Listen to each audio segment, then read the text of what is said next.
నా నెంబర్ లేకుండానే మనిషికి డబ్బులిచ్చి పంపించావా? డబ్బా? నేనా? నేను డబ్బిచ్చి పంపించానా? ఎవరికి, ఎప్పుడు, ఎక్కడికి? పాయింట్ నెంబర్ 1, నువ్వు రోజీని వినోద్ కంపెనీ నుంచి దూరం చేయాలని యూజ్ చేసుకున్నవాడు వినోద్ మేనేజర్. వాడిప్పుడు జైల్లో ఉన్నాడు. వాడిని ఉపయోగించుకున్నావని చెప్పావు.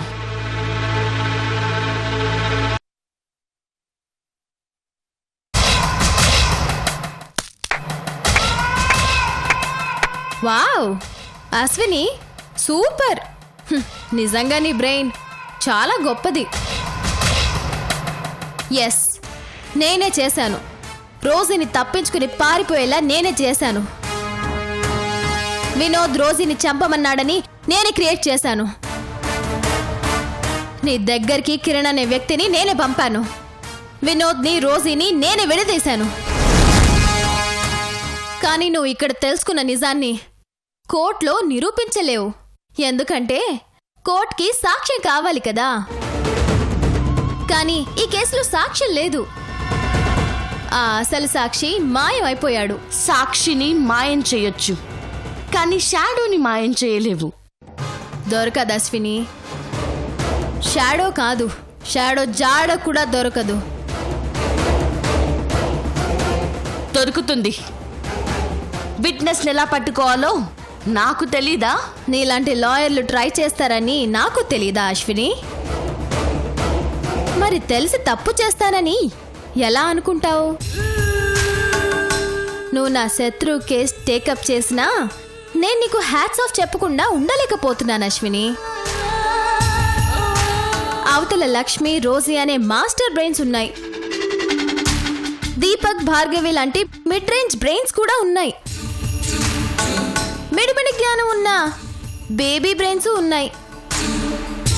కానీ అన్నింటినీ దాటుకొని నీ బ్రెయిన్ ఏ విట్నెస్ లేకుండా నన్ను అనుమానించగలిగింది, నిజం తెలుసుకోగలిగింది. అసలు ఇంతకీ నువ్వెవరు అశ్విని? ఎందుకు రోజీ కేస్ టేకప్ చేశావు? ఎందుకు రోజీని విడిపించాలనుకున్నావు?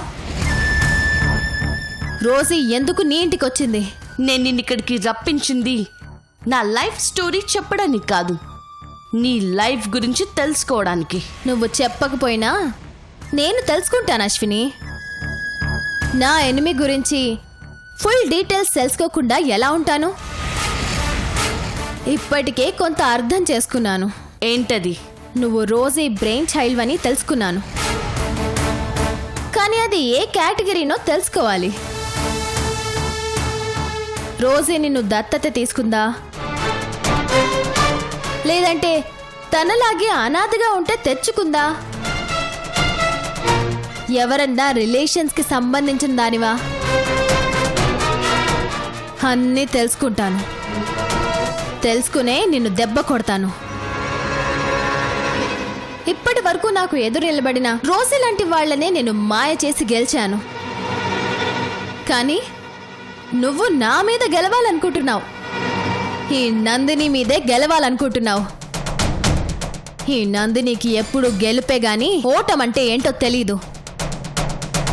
ఇప్పుడు కొత్తగా నువ్వొచ్చావు, నాకు ఛాలెంజ్ చేస్తున్నావు. ఓకే, తీసుకుంటాను. నీ ఛాలెంజ్ని పాజిటివ్గా తీసుకుంటాను. ఇక నుంచి నా టార్గెట్ని నీ వైపు కూడా తిప్పుతాను. నీ మీద కూడా గెలుస్తాను. ఏయ్, నేనిక్కడికి నిన్ను పిలిచిన పర్పస్ అయిపోయింది. ఇక వెళ్ళిపో.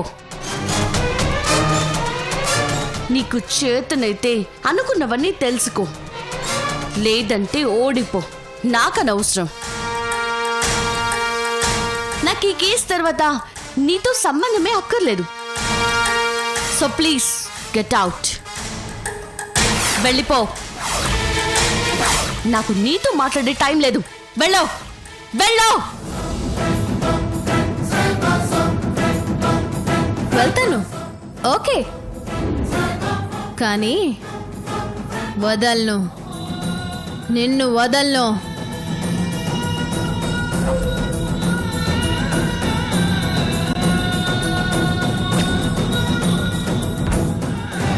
పిచ్చి నందిని, నా గురించి నీకు తెలీదు.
అమ్మా, ఏంటి ఇక్కడ నిల్చున్నారు?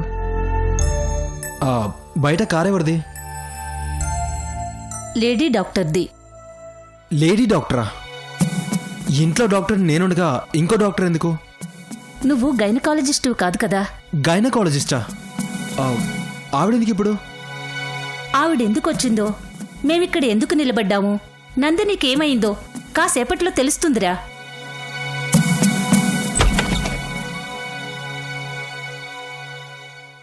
డాక్టర్, నందినికి ఏమైంది? కంగారు పడకండి, మీ ఆవిడ ప్రెగ్నెంట్.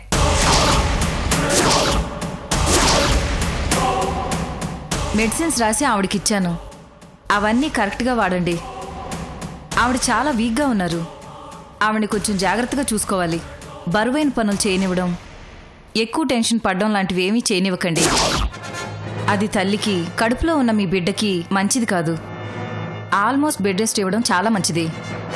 ఓకే సార్, నేను వెళ్తాను. మళ్ళీ 15 days తర్వాత వచ్చి చెక్ చేస్తాను.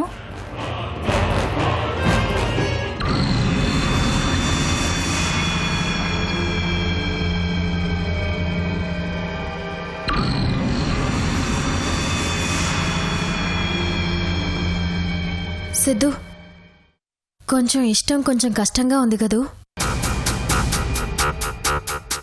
నా కడుపులో నీ వంశోద్ధారకుడు పెరుగుతున్నందుకు ఇష్టంగాను, పెళ్లి కాకుండానే వాడు నా కడుపులో పడినందుకు నీ మనసుకి కష్టంగానూ ఉంది కదూ. ఇప్పుడు నా ఫీలింగ్స్ అంత ఇంపార్టెంట్ కాదు నందిని, నీకేమనిపిస్తుందో అది ముఖ్యం. ఇది నా ఆశ, నా కోరిక, మన ప్రేమకు ప్రతిరూపం సిద్ధు. నీ బిడ్డకు నేను తల్లినవుతున్నానంటే వావ్, నాకెంత ఆనందంగా ఉంది తెలుసా సిద్ధు. ఇప్పుడు నాకు నలుగురు పెళ్లి కాకుండానే తల్లైందమ్మా ఇది అని అంటారని భయం లేదు. 10 మందిలోకి వెళ్ళలేనేమో అన్న బెంగా లేదు. ఎందుకంటే నా బిడ్డ తండ్రెవరో తెలియనివాడు కాదు. తను రాబోతూ తన తల్లిదండ్రులను ఒకటి చేసేవాడు, తండ్రి ప్రేమను బ్రతికించేవాడు, ఈ తల్లి కోరిక తీర్చేవాడవుతాడు. అందుకే I'm so happy Siddhu, so happy. Thank you Siddhu, thank you very much. Thank you for giving me such a wonderful feeling. Thank you. రేయ్, అసలు ఎందుకు చేసావురా? ఎందుకు ఇలా చేసావు? తన నుంచి దూరం అవ్వాలని ఎన్నో ప్రయత్నాలు చేస్తుంటే ఇప్పుడు తనని వదిలి ఎక్కడికి వెళ్ళలేని పరిస్థితి ఎందుకు తీసుకొచ్చావురా? ఇప్పుడు మనం ఏం చేయలేంరా, ఏమీ చేయలేం. అడ్డంగా బుక్ అయిపోయాం. ఏం చేయనా, నాకు తెలియకుండానే ఏదేదో జరిగిపోయింది. ఇప్పుడు ఏం చేయాలో అర్థం కాని పరిస్థితిలో ఉన్నాను. చంపే సిద్ధు.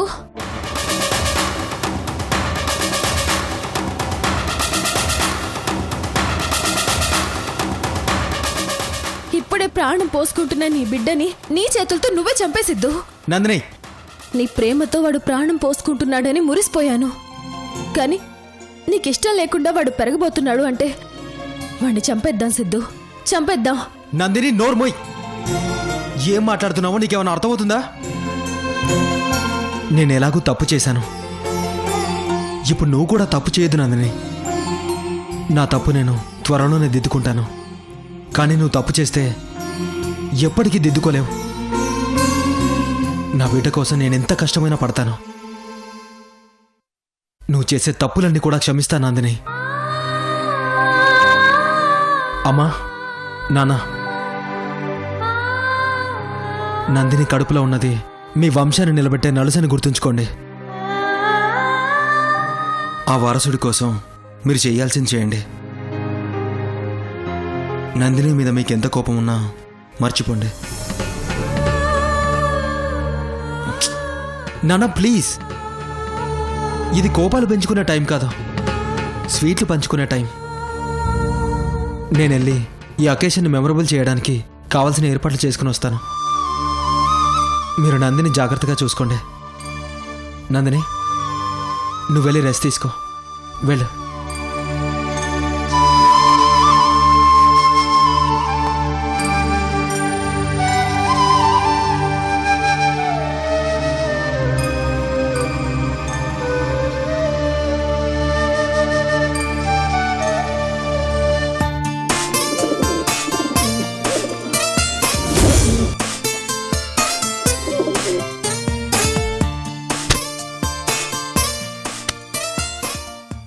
కరాటే వచ్చా నీకు? రాదు. డాన్స్ వచ్చు, బాక్సింగ్ వచ్చా? పాటలు పాడటం వచ్చు, కిక్ బాక్సింగ్ వచ్చా? మ్యూజిక్ వచ్చు. అంటే ఆడవాళ్ళు నేర్చుకోవాల్సినవన్నీ నువ్వు నేర్చుకున్నావు అన్నమాట. అంటే నీకు మార్షల్ ఆర్ట్స్ వచ్చా? ఏ ఆడవాళ్ళు చేయకూడదా? నాకు అలాంటి మ్యాథ్స్ ఆర్ట్స్ లేవు. కాకపోతే నిన్ను చూస్తే చాలా అమాయకంగా సాఫ్ట్గా కనిపిస్తావు. చిన్నతనంలో నేర్చుకున్నా, తర్వాత కంటిన్యూ చేయాల్సి వచ్చింది. నువ్వేం చేస్తున్నావు? ప్రస్తుతానికైతే ఖాళీ. ఖాళీనా? అంటే ఖాళీ అంటేనా? అదేం ప్రశ్న? నాకు అర్థం కాలేదు, చెప్పు. ఖాళీ అంటే జాబ్ కోసం ట్రై చేస్తూ తిరుగుతున్నా. జాబ్ కోసం ట్రై చేయడం అంటే రోజు 8 గంటలు ట్రై చేస్తూనే ఉంటావా? ఎవరైనా అంతసేపు అది ట్రై చేస్తూ ఉంటారా? మరి అలాంటప్పుడు జాబ్ కోసం వెళ్ళొచ్చాక ఏదైనా ఒక పని చేసుకోవచ్చు కదా. ఏం పని చేస్తాం? చెయ్యాలనుకుంటే ప్రతి మనిషికి ఏదో ఒక పని ఉంటుంది. కానీ తననుకున్న పని తప్ప మిగతా పనులన్నీ వేస్ట్ అనుకునే వాళ్ళు చాలా మంది ఉన్నారు నీలాగా. అమ్మా శివగామి, నేను అలాంటివన్నీ కాదు. ఎలాంటి పనైనా చేయడానికి రెడీ. అయితే నా దగ్గర వర్క్ చేస్తావా? నీ దగ్గర ఏం పని? నా అసిస్టెంట్ గా వర్క్ చేయాలి. అదే ఏం పని? ఏ పని చెప్పినా చెయ్యాలి. ఆ కరాటే కిక్ బాక్సింగ్ అంటే చేయడం కష్టం. మరి శాలరీ? నేనెంత ఇస్తే అంత తీసుకోవాలి. రూపాయా 10 రూపాయా? అంటే ఊరికే? నచ్చితే ఇప్పుడు నాతో రా, లేకపోతే ఇంకెప్పుడు ఇక్కడికి రాకు. అశ్విని గారు, అశ్విని గారు, ఇప్పుడా? ఎక్కడికి? రోజీ ఇంటికి. రోజీ గారింటికా? అంటే మా ఇంటికే? ఎందుకు? గ్రానీని ఎందుకు విడిపించాలని చూస్తున్నావు? ఎందుకు ద్వేషిస్తున్నావు? అసలు ఎవరు నువ్వు? ఈ మొత్తం డ్రామా ట్రూప్ ని కంట్రోల్ చేయడానికి హెల్ప్ కావాలి, పద. Akhil, I'm sorry Akhil.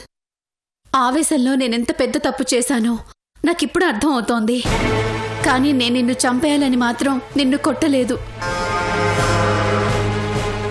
ఏదో ఆ క్షణంలో నిన్ను హర్ట్ చేసి నా కోపం తీర్చుకున్నాను. కానీ నేనింత హర్ట్ అవ్వాల్సి వస్తుందని అనుకోలేదు.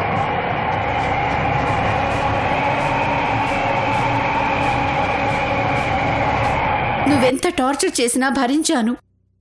ఏం కోరుకున్నా తీర్చాను. కానీ నా కోరికలు మాత్రం తీర్చుకోలేకపోయాను అఖిల్. అవును అఖిల్, నా కోరికలు నీ ఆస్తిలో వాటా, నీ బిజినెస్లో వాటా. మల్లిక అంటే ఓ గొప్ప బిజినెస్ పర్సన్ అని అంతా అనుకోవాలి. కానీ ఇప్పుడు నా కోరికలు తీరకుండానే నువ్వు చచ్చిపోయావు. నీ పేరునున్న ఆస్తి నా పేరు మీదకి మార్పించుకోకుండానే నువ్వు చచ్చిపోయావు. ఇప్పుడు నీ చేతితో సంతకాలు తీసుకోవాలంటే కుదరదు. ఆ ఆస్తి అంతా నీ ఫస్ట్ వైఫ్కి చెందుతుంది. కానీ నా కోరికలు తీర్చుకోవాలి అఖిల్, ఎలాగైనా తీర్చుకోవాలి.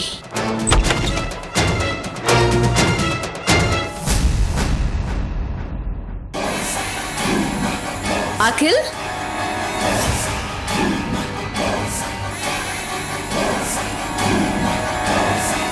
అఖిల్, అఖిల్, అఖిల్, అఖిల్, అఖిల్, అఖిల్, అఖిల్.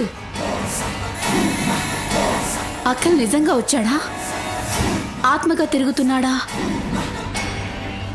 అంత క్లియర్గా కనిపించాడంటే మనిషేనా? మనిషి అయితే ఇంతలోనే ఎటు వెళ్ళాడు? అయినా చనిపోయిన వాడు ఎలా బతుకుంటాడు? అఖిల్, అఖిల్,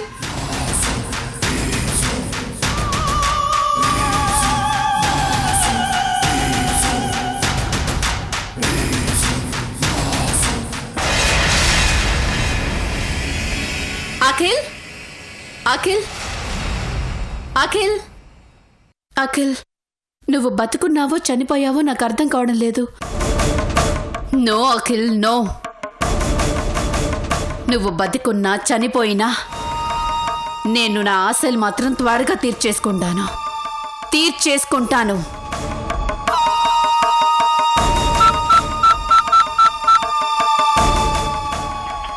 మీరు కాల్ చేస్తున్న సబ్స్క్రైబర్ కవరేజ్ ఏరియాలో లేరు. ఛా! ఈ నందినికి ఫోన్ కలవడం లేదు. ఎక్కడుందో ఏంటో అర్థం కావడం లేదు.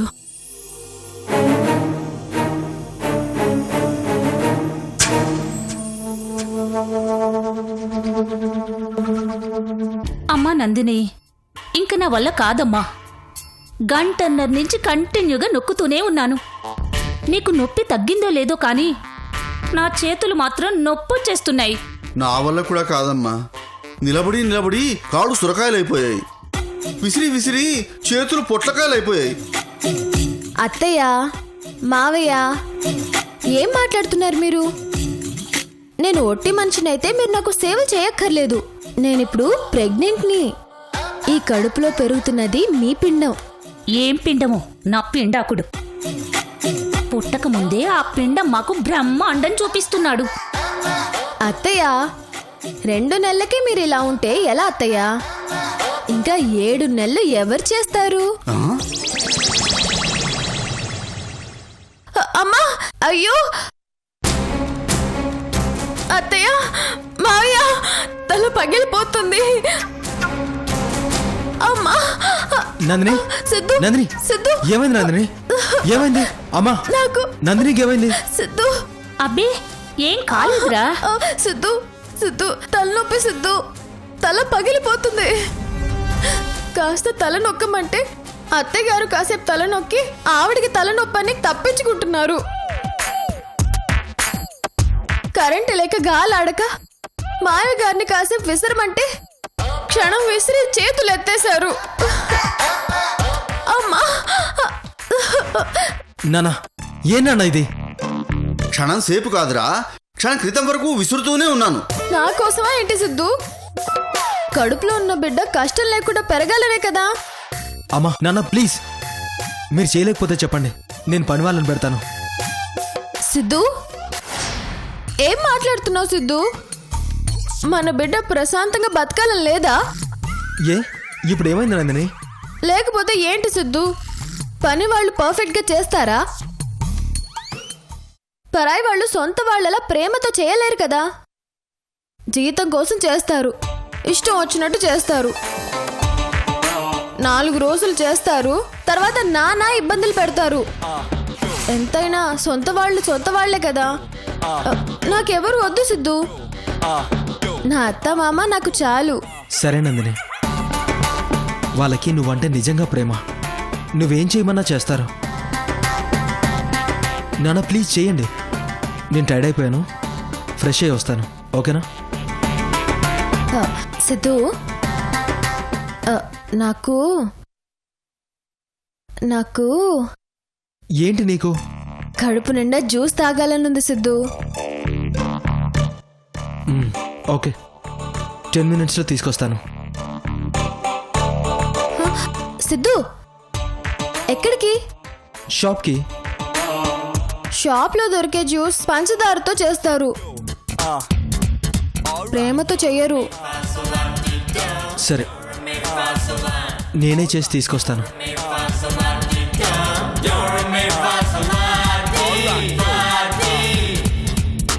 అయ్యో అమ్మా, అత్తయ్య, తల నొప్పి. అయ్యో తొందరగా నొక్కండి, భరించలేకపోతున్నాను. అమ్మా ఇక్కడ, మాయా స్పీడ్గా విసిరండి. అబ్బా,